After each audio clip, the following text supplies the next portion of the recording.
Bancários, então, nosso terceiro empregado com características diferenciadas. Primeiro teletrabalhador, segundo empregado em cargo de confiança e agora os bancários. Os bancários, para a gente conseguir visualizar bem a diferença entre as especificações de cada uma dessas três categorias que eu coloquei na tela, eu divido em três e chamo de... Eu chamo eles de bancário comum, gerentinho, nada pessoal, para fins didáticos. Gerentinho, escrevam aí no slide, e o gerentão. Então, esse primeiro aqui é o bancário normal, é o comum, esse aqui é o gerentinho e esse aqui é o gerentão. Qual é a diferença? Bastante. O bancário comum, ele vai ter uma jornada de trabalho diária de 6 horas diárias, sendo extras as horas que ele trabalhar após a sexta hora diária. Então, ele cumpre jornada de 6 horas. Se ultrapassou essas 6 horas, as horas serão contabilizadas como horas extras. Quem são os bancários comuns? Os bancários normais. O pessoal que atende é equiparado a bancário, recepcionista, equipe de segurança. Todas essas pessoas que trabalham dentro da agência, que não são gerentinho e nem gerentão, são bancários comuns, vão cumprir jornada de 6 horas e as horas após a sexta serão consideradas extras. O gerentinho é aquele gerente que não é o gerentão, mas ele é gerente, ele é o gerentinho. É o gerentinho da conta física, gerentinho da conta jurídica. Eu, semestre passado, tinha um gerente assim na minha sala. Cada vez que eu falava isso, ele ficava louco. Ô, professora, gerentinho. Trabalhando há 40 anos no banco para ser chamado de gerentinho por ti, professora. Então, o gerentinho é o gerente de conta física, conta jurídica, PJ, né? Gerente de setor habitacional do banco, todos esses gerentes que têm aquelas mesas ali, gerentinhos, eles têm uma jornada diferente. A jornada deles vai ser de 8 horas diárias. Então, não vai ser de 6, vai ser de 8. E serão consideradas horas extras somente aquelas trabalhadas após as 8 horas diárias, ou seja, após a nona e a 10ª hora, né? A nona, a 10ª, a 11ª hora diária do dia trabalhada, aí sim serão consideradas extras. Então, que fique claro, o gerentinho, a jornada comum dele já é 8 horas. Hora extra é só o que passar de 8, diferente do bancário comum. Já vai ser hora extra a partir da sexta. Porque esse gerentinho já vai trabalhar um pouco em horário mais estendido, de 8 horas, ele vai ter direito de receber uma gratificação de no mínimo 1/3 a mais do valor da sua remuneração que recebia antes de ser gerentinho. Então, ele vai ter essa gratificação de função de no mínimo 1/3 a mais da remuneração e vai trabalhar 8 horas diárias, sendo extras as horas após a 8ª. Esse cargo de confiança se difere daquele cargo de confiança que vimos no tópico anterior. Até coloquei aqui para deixar bem claro para quem for estudar depois, tá? Aquele que nós vimos não tem controle de jornada, certo? Esse aqui tem. Só que o horário dele é 8 horas diárias. Então, é o bancário comum e o gerentinho. O gerentão é o gerente geral da agência. Ele é gerente dos gerentes. Ele é o gerente supra-sumo ali do banco. Esse gerentão, aí sim, ele vai se aplicar sobre ele aquelas regras que vimos anteriormente no cargo de confiança. Então, ele não vai ter jornada de trabalho, não vai ter direito a hora extra, porque ele não tem jornada de trabalho. Está excluído do capítulo da jornada de trabalho sobre tempo à disposição, sobre aviso, prontidão. Próxima unidade a gente vai ver tudo o que é isso, tá? Vai ter direito a receber um adicional mínimo de 40% e é o cargo de confiança que se refere ao artigo 62. Gente, esse aqui é um assunto que cai em quase todo o exame da ordem, tá? Eles perguntam do gerente pessoa física, gerente pessoa jurídica e gerente geral da agência. E aí o pessoal se confunde, mas olha que simples. Bancário normal, atendente, guarda de segurança e demais funcionários da agência, todos eles são equiparados a bancário comum.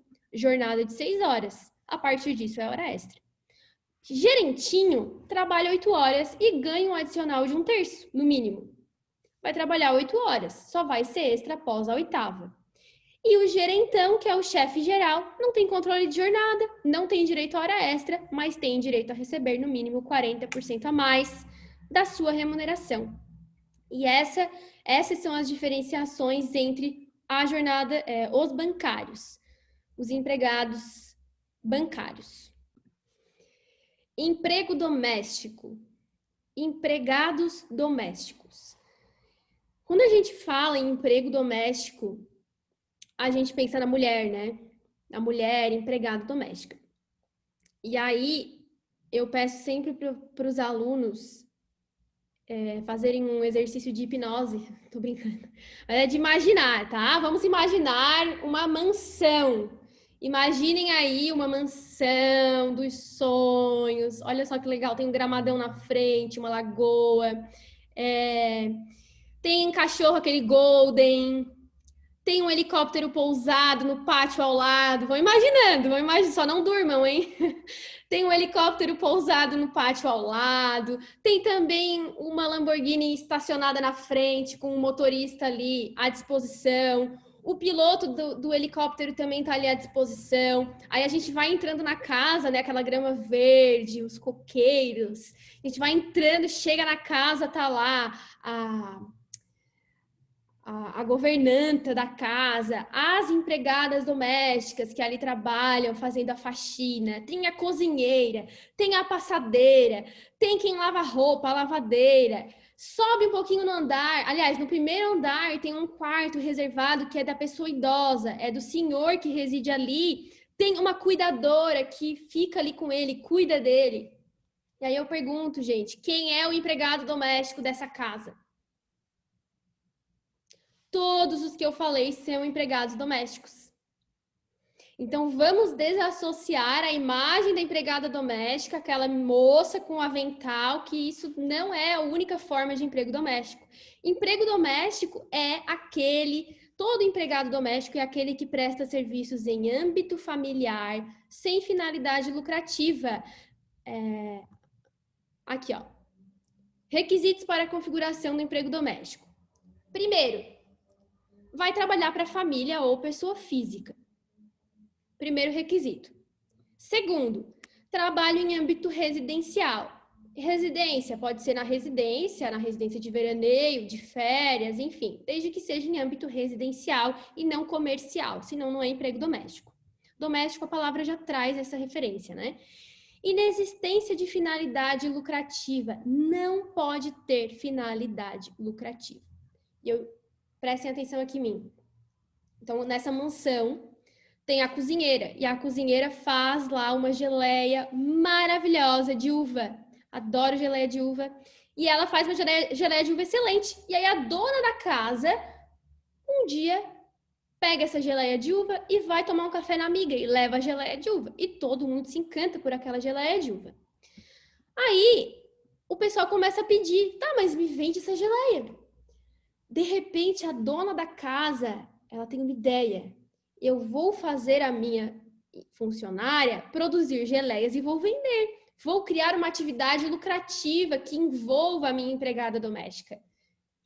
Quando envolve atividade lucrativa, descaracteriza ali o emprego doméstico, tá? Então, o emprego doméstico é sem finalidade lucrativa. Não pode ter associação com qualquer atividade empresarial que venha a gerar lucros, tá? Então, por isso que a gente fala em existência de finalidade lucrativa. Não pode vincular atividade econômica ao emprego doméstico. E aí, primeiro requisito, segundo, terceiro, quarto requisito, habitualidade diferenciada. Já comentei com vocês que habitualidade é expectativa de retorno, que para as outras profissões isso vai depender, não existe um número certo, porém, para a configuração de emprego doméstico, será de 3 vezes ou mais. Então, acima de 2 vezes a lei fala, mas eu acho que esse jeito é muito complicado de colocar na cabeça, então eu sempre coloco assim, no mínimo 3 vezes por semana. Então, se for 2, não é emprego doméstico. No mínimo 3. De 3, sendo 3 ou mais, aí sim configura emprego doméstico se estiverem presentes os demais requisitos. E um detalhe importantíssimo, para ser empregado doméstico, empregada doméstica, precisa ter a idade mínima de 18 anos. Por quê, gente? Idade mínima de 18 anos, ela se deve ao fato de que é vedado todo trabalho insalubre, perigoso e noturno para as pessoas com menos de 18 anos. Então, como o emprego doméstico, emprego mesmo doméstico, ele vai envolver, às vezes, uso de produtos de limpeza, limpar, às vezes, enfim, em cima, algo que possa trazer um risco, e não somente o serviço de limpeza, né? De passar, de ser motorista, enfim, todas essas demais outras formas de emprego doméstico que não seja especificadamente limpar, de limpeza, eles podem exigir aí um trabalho perigoso ou insalubre, e isso é vedado até os 18 anos. Vamos ver em seguidinho ainda na aula de hoje. Então, por isso que precisa ter no mínimo 18 anos para que seja empregado doméstico. E aí, gente, os direitos do empregado doméstico, eles estão na Lei 150, eu não coloquei aqui? Não, né? Eles estão na Lei 105, Lei Complementar 150 de 2015. 2000, Lei Complementar 150 de 2015. Ela é a lei, olha que recente, né? Ela que dispõe sobre o emprego doméstico e as regulamentações dos direitos, os parâmetros do emprego doméstico. Então, vejam que quando a gente está tratando de um conflito trabalhista, de uma ação trabalhista que envolve o emprego doméstico, a gente não pode ir lá na CLT e ficar procurando os direitos com base na CLT, porque os direitos do emprego doméstico, eles estão ali especificados, as regulamentações, questão de jornada de trabalho e várias especificações para essa categoria na própria lei específica, tá? Então, anotem ali que é a Lei 150 de 2015. Vocês sabem que eu não cobro direitos assim, como, por exemplo, esse rol aqui, porque nós nem vimos ainda a maioria disso, né? Não vimos férias, não vimos licença, não vimos aviso prévio, vocês não tiveram ainda direito previdenciário. Então, eu não cobro que vocês saibam isso, mas eu coloco aqui para termos de conhecimento. O empregado doméstico terá direito a garantia de salário mínimo, também redutibilidade salarial, 13º, repouso semanal remunerado, férias mais terço e tudo mais que o empregado comum tem direito. Uma diferença aqui importante é que o seguro-desemprego será de um salário mínimo por no máximo 3 meses, que é uma diferenciação que vale a pena ser ressaltada, e o FGTS também vai ser diferenciado do empregado comum. Porque o FGTS do empregado comum, ele é de 8% do valor da remuneração do empregado, e ao final, se o empregado é demitido sem justa causa, ele recebe uma indenização de 40% do FGTS, certo? Acontece que no emprego doméstico isso não se aplica. O empregado, ele vai receber, o empregado doméstico, sim, o FGTS de 8%, mas todo mês o empregador vai pagar um valor a mais de 3,2% do salário da remuneração do empregado doméstico. E ao final, caso ele seja demitido sem justa causa, ele vai pegar todo esse 3,2% acumulado durante a contratualidade e vai levar com ele. Caso esse empregado seja demitido por justa causa ou ele peça demissão, esse valor aqui volta para o empregador. Então, tem essa diferenciação aqui que é importante de ser mencionada, que aí não vai haver multa, tá? Mas vamos ao que mais me interessa de falar para vocês, que é o emprego doméstico, na verdade, é a caracterização, tá, gente? Isso aqui é muito importante para o direito do trabalho, porque a gente não precisa saber o direito específico, porque são muitas categorias, é difícil a gente saber todos os direitos decorados. Vocês imaginem, a gente teve 4 aulas até agora, olha a quantidade de informação, né, que a gente tem no direito do trabalho. Então, a gente não tem como decorar tudo sobre todos os tipos de trabalho, mas uma coisa a gente precisa saber fazer, que é diferenciar. Porque eu preciso saber diferenciar um do outro para conseguir, então, achar qual direito pertence àquela categoria. Então, o principal para a gente é identificar que relação de trabalho é essa. Se é um trabalho, se é um emprego, se é um autônomo, se é um emprego doméstico. E semana que vem, nos exercícios, vocês vão ver que não é tão simples assim. Na hora de ver o caso concreto, dá uma confundida. Os empregados domésticos têm direito à jornada de 8 horas limitadas a 2 horas com adicional de 50%. E a diferença é que, caso eles façam horas extras, essas primeiras 40 horas extras do mês serão pagas. Porém, as demais horas extras, elas vão ser incluídas poderão ser incluídas em banco de horas e serem compensadas por até 1 ano. Então, essa é a maior diferenciação do emprego doméstico. Eu tenho alguns casos que estão nos exercícios que, para a semana que vem, vai ser importante vocês saberem diferenciar, porque isso é importante para a gente no direito do trabalho, tá? Então, guardem aquilo que falamos aqui sobre o que caracteriza o emprego